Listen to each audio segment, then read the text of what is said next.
No, miten sä näet sen polikliinisen hoitotyön tai avoterveydenhuollon osaamisen? Minkälaista osaamista sairaanhoitaja sillä puolella keskeisesti tarvitsee?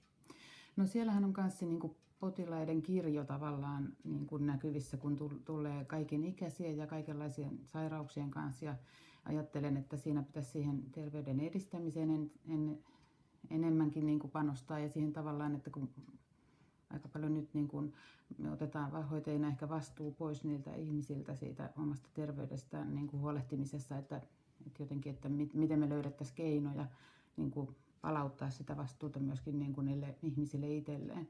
No sitten siellä on myöskin sellaisia tehtäviä että tavallaan, että kun johtuu myös siitä, että sitä vahvistetaan sitä perusterveydenhuoltoa, niin että siellä tarvitaan niitä asiantuntijahoitajia ehkä enemmän. Että se on ehkä niin kuin semmoista täydennyskoulutustyyppistä, mitä ajattelen, että siellä alkaa näkyä masennushoitajia ja avannehoitajia ja diabeteshoitajia yhä enemmän ja tällaisia niin kuin erikoisosaamiseen niin kuin liittyviä sairaanhoitajan tehtäviä.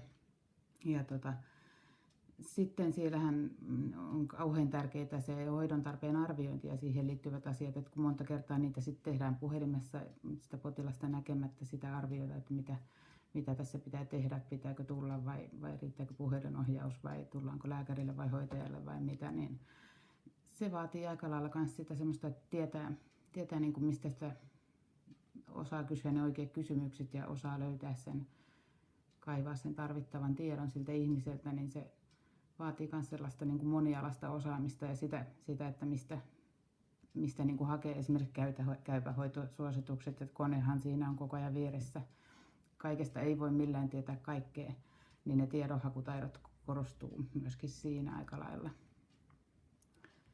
Ja sitten semmoinen hoitopolkujen tunteminen on kauhean tärkeää, että tiedetään, että mihin me niin kuin ohjataan niitä jatkoon tai siis näin ja mitkä ne on ne verkostot ja semmoiset yhteistyökumppanit, mikä tuossa perusterveyden ilman semmoisia me ei niin kuin millään pärjätä, koska emme voida kaikkea tehdä saman katon alla.